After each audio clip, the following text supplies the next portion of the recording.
যোৱা যি বান বিভীষিকা হৈছিল নাজিৰাৰ লগতে শিৱসাগৰ বিস্তীৰ্ণ অঞ্চলত তাৰ কিছু শুদ্ধ তথ্য আমাৰ যেহেতু আমি সেই স্থানৰে যুৱক আৰু সেই স্থানৰ হিচাপে আমি কিছু সত্য আমি আপোনালোকক অৱগত কৰিব বিচাৰিছোঁ। অবৈধ বেদখল বন্ধ হ'ব, অবৈধ নদীখনত বন্ধ হ'ব লাগিব, অবৈধ কয়লা সৰবৰাহ বন্ধ হ'ব লাগিব, এই বিষয়লৈ আপোনালোকৰ আগত আমি অৱগত কৰিব লাগিছোঁ। গতিকে আমাৰ আজি সভাই লোৱা কিছুমান সিদ্ধান্ত আপোনালোকক মই অৱগত কৰিব বিচাৰিছোঁ।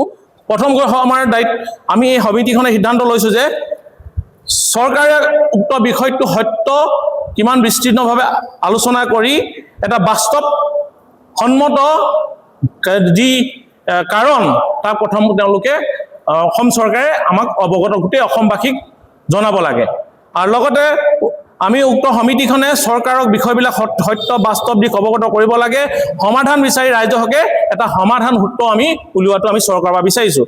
লগতে দিখৈ নৌ সুৰক্ষা কৰাৰ লগতে নদী কাষৰীয়া ৰাইজৰ জীৱন সম্পত্তি সুৰক্ষাৰ বাবে আমি মূলতঃ হৈছে গৰা নিৰ্মাণ আমি কৰাটো দুই কাষে বিচাৰিছোঁ। এয়া আমি সমিতিৰ তৰফৰ পৰা আমি চৰকাৰলৈ দাবী জনাইছোঁ। আৰু লগতে আমি দাবী জনাব বিচাৰিছোঁ দিখৌ নদীৰ যি গৰা খনন হৈ আছে এই সম্পূৰ্ণৰূপে কিন্তু আগন্তুক বন্ধ হ'ব লাগিব। আৰু যদি বন্ধ নহয় কিন্তু আমি আগন্তুক এই নদী সুৰক্ষা সমিতি আমি প্ৰতিবাদ কাৰ্যসূচী হাতত ল'ম আৰু আমি নিজেই আইনৰ হাতত তুলি হ'লেও আমি কিন্তু এই অবৈধ খনন বন্ধ কৰিম। আৰু লগতে আমি আপোনালোকক অৱগত কৰিব বিচাৰিছোঁ যে নাগালেণ্ডৰ যি কয়লা খনন হৈ আছে এই খনন কিন্তু কেন্দ্ৰীয় চৰকাৰৰ আমি হস্তক্ষেপ বিচাৰিছোঁ। কেন্দ্ৰীয় চৰকাৰৰ লগত আলোচনা কৰি অসম চৰকাৰে এটা সমাধান সূত্ৰ উলিয়াব লাগে যাতে কোনো কাৰণতে দিখৌ নদীত অবৈধ কয়লা খননৰ মাটি আহি যাতে সেই নদীৰ বুকুত পৰি যাতে সেই মাটি আমাৰ অসমৰ বিস্তীৰ্ণ অঞ্চল ধ্বংস কৰিব নোৱাৰে, এই বিষয়টোৰ কাৰণে আমি কেন্দ্ৰীয় চৰকাৰৰ আমি হস্তক্ষেপ বিচাৰিছোঁ।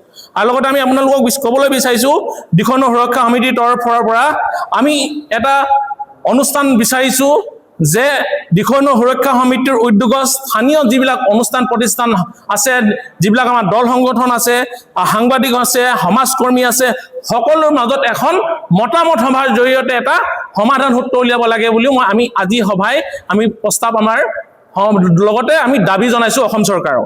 আৰু লগতে আমি শিৱসাগৰ জিলা সামৰি বান বিভীষিকাৰ পৰিস্থিতিৰ কাৰণে আগন্তুক দিনত এখন চিন্তন বৈঠক কৰিবৰ বাবে আজি সভাই সিদ্ধান্ত গ্ৰহণ কৰা হৈছে।